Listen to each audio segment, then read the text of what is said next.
Hello and welcome to Insight AI Brief Gaming. Today we're diving into Hollow Knight, Silksong, the highly anticipated sequel to the 2D Metroidvania game with an incredible combat system. Before you listen, please don't forget to follow, like, and share.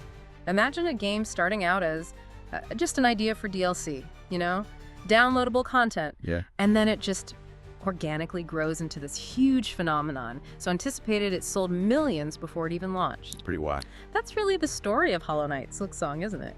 And today we're diving deep into how Team Cherry, this small indie studio, turned what they called development heaven into arguably the most talked about sequel maybe ever. We'll look at the combat, the movement, community theories, and that shocking price point. Yeah, lots to unpack there. And for you, the player, this isn't just a feature list. We want to get into why these changes matter, how they might change how you think about indie games. Absolutely. It sets a precedent, perhaps.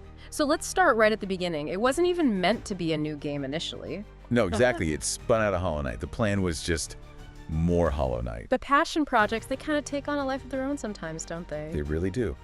And Team Cherry found themselves in this creative flow state they called development heaven. Which sounds great, but it wasn't like development hell, right? It wasn't stuck. No, not at all. It was expanding because the ideas just kept coming. They were adding things constantly. I mean, 7 years since the announcement, over 8 since the original Hollow Knight. That's a long time. It's an incredible amount of time, especially for an indie game. So what did development heaven actually look like for them? That's a great question. For a small studio like Team Cherry, it means a really unique, maybe unconventional approach. Okay. It wasn't about hitting deadlines set by, some publisher. It was pure creativity driving things. So ideas didn't just sit on a whiteboard. Exactly. They'd get an idea and boom, it'd quickly turn into something in the game. New towns popping up, totally new quest systems, new characters. It was almost like the game was designing itself in a way. The devs even said they had to basically force themselves to stop adding new stuff just so they could finish it. They had to stop sketching. Yeah. Which just shows this deep commitment to making Silksong huge, deep, trying to match or even beat the original game. Which is a tall order. Definitely. Yeah. Especially for such a small team. It really shows what happens when you let the creative process just run. And speaking of new, the protagonist is totally different. We're playing as Hornet. Hornet. Anyone who played Hollow Knight knows her. She's tough, fast, kind of regal. A fan favorite for sure. But now she's the star. And she's voiced, faster, even more acrobatic. That changes the feel right away, doesn't it? Oh, absolutely. It's a fundamental shift. Yeah. You're not the Silent Knight anymore, who you kind of projected onto. Right. Hornet's an established character. She has history, motives. That instantly gives the story more potential, And where is she? It's not Hallownest this time. No, it's a whole new place, the Kingdom of Farloom. It's described as vast, haunted, ruled by silk and song. Silk and song. Interesting. How does that compare to Hallownest? Very different. Hallownest was decaying, mostly underground. Farloom seems, maybe more vertical, more alive in a way, despite being haunted. And Hornet's from Hallownest originally? Yes, born there. Yes. But in Silksong, she gets kidnapped, taken to Farloom. She starts right at the bottom. Okay, so her goal is? To climb, get to the peak, the citadel, figure out why she was brought there, what the deal is with this kingdom. So her past might connect to this new place. Maybe things from the first game. That's the big question fans are asking. How does Farloom link to the Pale King, the Radiance, all that Hallownest lore? Her being voiced, having a personality, will definitely make the story feel more direct for you, maybe more emotional. So new hero, new kingdom. What about the core gameplay? Hollow Knight's combat was so smooth, so tight, and that Metroidvania exploration, finding abilities to open new areas. Yeah, that core loop. Is Silksong just more of that polished up? Or is it a bigger change? I'd definitely say evolution, a big one. It's not just refinement. The combat, for instance, feels much more aggressive. Well, Faster. How so? Well, a key thing is the split energy system.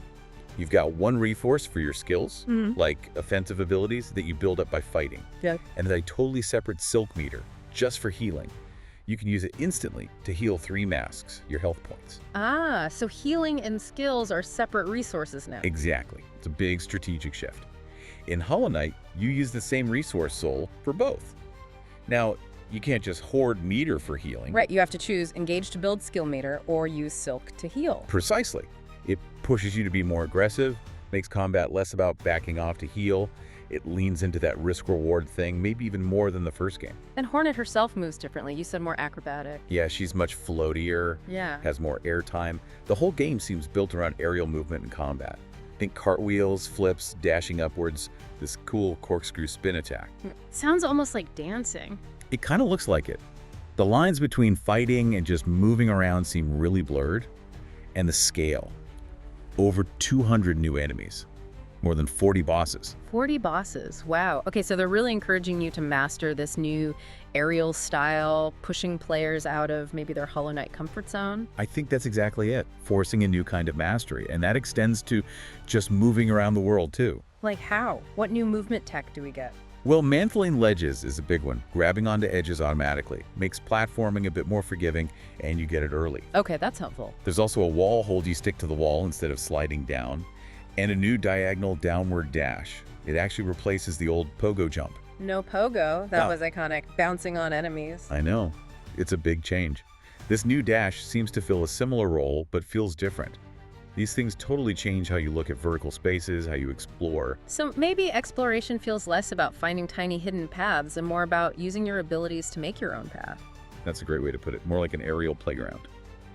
And maybe the most interesting new move is hawking. Hawking. Yeah, Hornet uses her needle like a grappling hook to pull herself towards targets. It uses up a resource like thread or a spool. Whoa, like a grapple beam? Kind of. Seems super dynamic. Great for zipping around, repositioning in fights. Plus, you still get things like double jump and even a glide later on. That is a lot of change. And it continues with customization, right? The charm system from Hollow Knight is gone. Gone. Replaced by a tool crafting system. That's huge. Charms were everything for builds.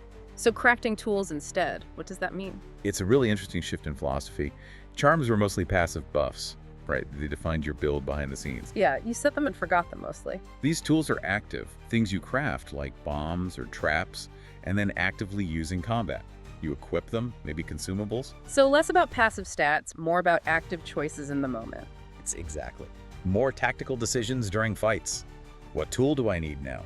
It should make combat feel more dynamic, more varied, depending on what you craft and bring. And Hornet's needle changes appearance too. Yeah, we've seen hints of that. Suggests upgrades, maybe a slightly more technological feel than just magic. Ties into that active customization idea. It really sounds like they rethought a lot of core systems. They did. Even the world structure. Yeah. Furloom has multiple towns, settlements, not just one main hub like Dirtmouth. It's meant to feel more populated. You're alive, yeah. And quests. Hollow Knight was very subtle. You just kind of stumbled upon things. Right, very organic.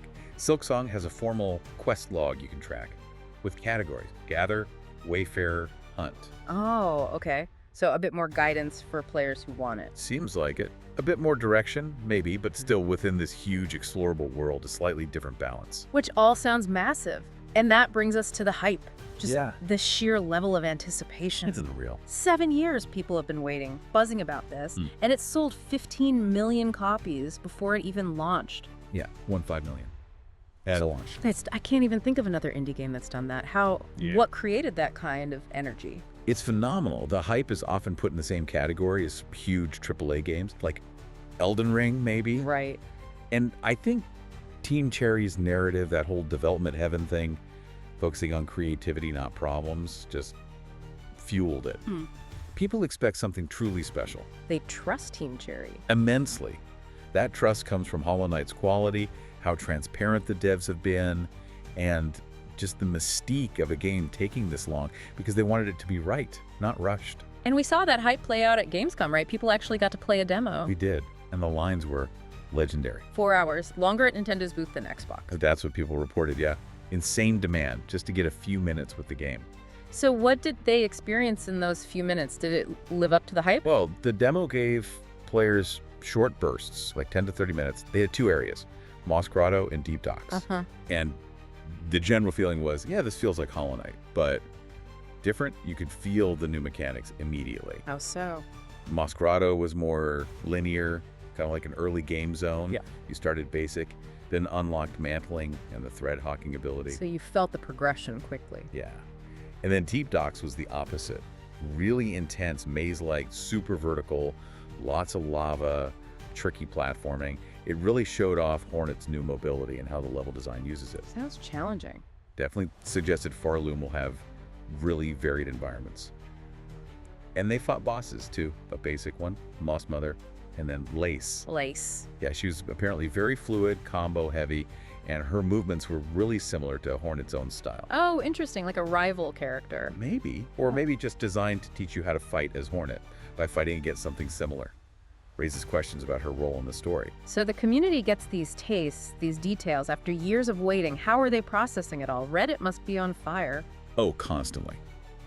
The Hollow Knight and Silksong subreddits are hives of activity, just buzzing. What are they buzzing about? Cameos? Theories? All of the above. Cameos are huge. People are predicting who from Hollow Knight might show up. Mr. Mushroom, Bretta, Cornifer the Map Maker. Isilda, Grim, Zote. All the fan favorites. The theories often link back to where we left those characters. Bretta left Talonist, Cornifer loves mapping. So maybe they travel, but Farloom is a whole different kingdom. Does it make sense for them to be there? That's the debate. Does it fit the lore? It shows how invested people are, and difficulty is another big topic. Ah, yes, the Souls-like comparisons. Is it too hard? Just right. Most fans seem to really appreciate Hollow Knight's challenge because it felt fair. Hard bosses were often optional, and exploring always rewarded you with upgrades. You didn't have to just bash your head against a boss. Right, you could go explore, get stronger, come back. Exactly. And people hope Silksong keeps that balance. Though, after such a long wait, you did see a tiny bit of fatigue. Yeah, like, is it ever coming out? Kind of. Some jokes like Silksong will be mid, or people saying they'd lost the hype.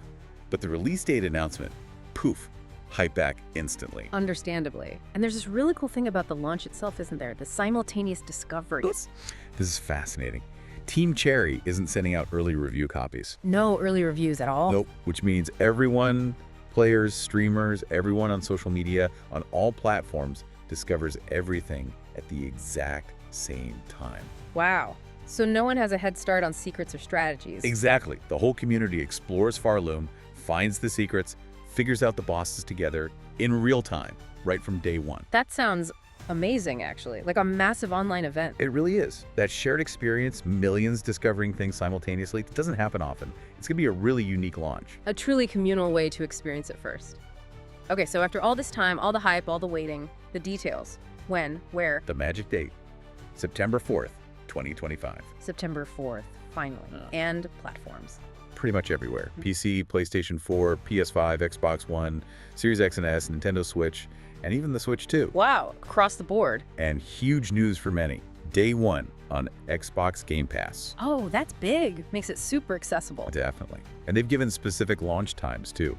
7 a.m. Pacific, 10 a.m. Eastern, 4 p.m. in Central Europe, 11 p.m. in Japan. People can plan their day one assault. Alarms are being set worldwide, I bet. Okay, but here's the part that really blew people's minds, right? The price. Oh yeah, that caused a stir. It genuinely stunned people. What is it and why is it so surprising? The official price is $19.99 USD, 19.99 euros, 2,300 yen. 20 bucks for this game after all this development. Exactly. Reddit basically exploded. The overwhelming reaction was instant buy, incredibly fair, just amazing value. I mean, compared to standard $70, $80 AAA games, or like GTA V possibly being $100. It's a massive difference. Right. Even other big indie games often cost more.